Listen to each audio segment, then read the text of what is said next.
ఉచిత ఇసుక అన్నారా లేదా? ఉచిత ఇసుక అంటే అందరూ ఏమనుకున్నాం, డిపోల దగ్గర ఇసుక ఉంటుంది వెళ్ళి తెచ్చుకోవడమే అని చెప్పని అనుకున్నాం. ఇసుక ఫ్రీ, కానీ సేనరేజ్ ఛార్జెస్, లోడింగ్ ఛార్జెస్ ఇదంతా కలిపి టన్నుకు 1400 రూపాయలంట. అంటే 1394 బాటా రేటు, 1394 రూపాయలు టన్నుకి ఇసుక ఫ్రీయే. మరి లోడింగ్ ఛార్జెస్ ఎవరిస్తారు? సేనరేజ్ ఛార్జెస్ ఎవరిస్తారు? ఇవన్నీ మళ్ళీ కండిషన్స్ అప్లై. నిన్నటి నుంచి చూస్తూ ఉన్నాం, bus free, RTC bus free అన్నాడు కదా, బస్సు ఫ్రీయే, సీటుకి డబ్బు కట్టాలి, అందులో బస్సు వెళ్ళడానికి కావాల్సిన డీజిల్కి డబ్బులు కట్టాలి. కరెంటు ఛార్జీలు పెంచాం, కానీ నాణ్యమైనటువంటి కరెంట్ కావాలంటే ఛార్జీలు పెంచాలి. ఇప్పుడు ఉన్నది నాణ్యమైంది కాదు, ఆయన ఇస్తాడు నాణ్యమైంది, ఆ నాణ్యమైన దానికి డబ్బులు కట్టాలి.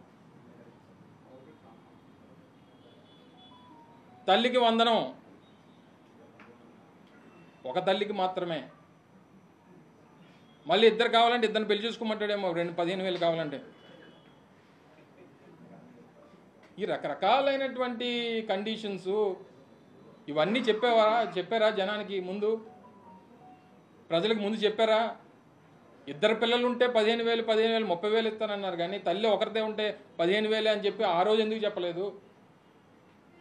అంటే ఇద్దరు పిల్లలు ఉంటే ఇద్దరు తల్లులు ఉండాలన్నమాట, 15,000 కావాలంటే. ఇన్ని కండిషన్స్తో ఈ సూపర్ 6 ఎటు వెళ్ళిపోతుందో. ఆయన ఇందాక మాటలో విన్నారు, 4,000 రూపాయలు పెన్షన్ ఇస్తాం, సరే ఇచ్చారు, వాలంటీర్లతో పంపిస్తాం. ఏరు వాలంటీర్లు? ఏరు వాలంటీర్లతో పంపిస్తామని చెప్పి ఆయనే చెప్పాడు, వాలంటీర్లు లేరు.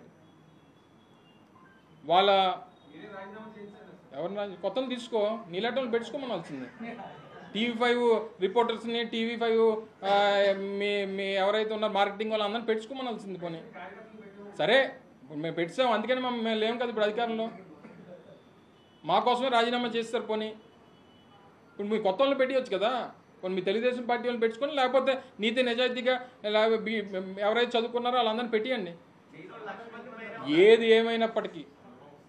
ఏమైనప్పటికీ ఇప్పుడు ఉన్నటువంటి పరిస్థితుల్లో కొన్ని గత ఎన్నికల ప్రచారాల్లో చేసినటువంటి కొన్ని ప్రకటనలు పరిపాలనలోకి వచ్చిన తర్వాత వాటికి విరుద్ధంగా ఉన్నాయి, వీటికి అనుమానాలు ఉన్నాయి, ఆందోళన కలిగిస్తూ ఉంది ప్రజల్ని. ఈ ఆందోళనని, ఈ ప్రశ్నలకు సమాధానాలు చెప్పాల్సిందిగా, వాటిని నివృత్తి చేయాల్సిందిగా మేము కోరుతూ ఉన్నాం తప్ప వారు అమలు చేయకుండా ఉండాలనేటువంటి తపన అయితే మాకు లేదు, చెయ్యాలనే కోరుకుంటున్నాం. ఎందుకంటే ప్రజలకి మంచి జరుగుతుంది. ప్రతి ఇంట్లో ఇద్దరు, దాదాపు మేము 80-85 లక్షల మంది పిల్లలు స్కూల్స్కి వెళ్ళేటువంటి వారికి ఉపయోగపడేటువంటి కార్యక్రమాన్ని చేశాం. అంటే దాదాపు 42-43 లక్షల మంది తల్లులకి అమ్మఒడి ఇచ్చేటువంటి కార్యక్రమం చేశాం. సో ఇవన్నీ అనేక రకాలైనటువంటి అనుమానాలు ఉన్నాయి, వీటిని అన్నింటినీ కూడా నివృత్తి చేసి ఇప్పటికన్నా ఇంకా జగన్మోహన్ రెడ్డి గారిని నిందించడం, ఆయన మీద ఏదో రకంగా ఇష్టం వచ్చినటువంటి మాటలు మాట్లాడడం, ఇవన్నీ మానుకొని 4 రోజులు అయిపోయింది. పరిపాలన మీద శ్రద్ధ పెట్టి ఏ రకంగా చెయ్యాలి, ఏ రకంగా మంచి చేయాలి. నిన్న అప్పుల గురించి కూడా నోటికి వచ్చినటువంటి మాటలు చెప్పేశారు. నిన్న ఫైనాన్స్ మినిస్టర్ గారు చెప్పారు, 2014 నుంచి 19 కన్నా 2019 నుంచి 24లో రాష్ట్ర ప్రభుత్వం చేసినటువంటి అప్పు అప్పటికన్నా తక్కువ అని చెప్పి నిన్న నిర్మలా సీతారామన్ గారు చెప్పారు.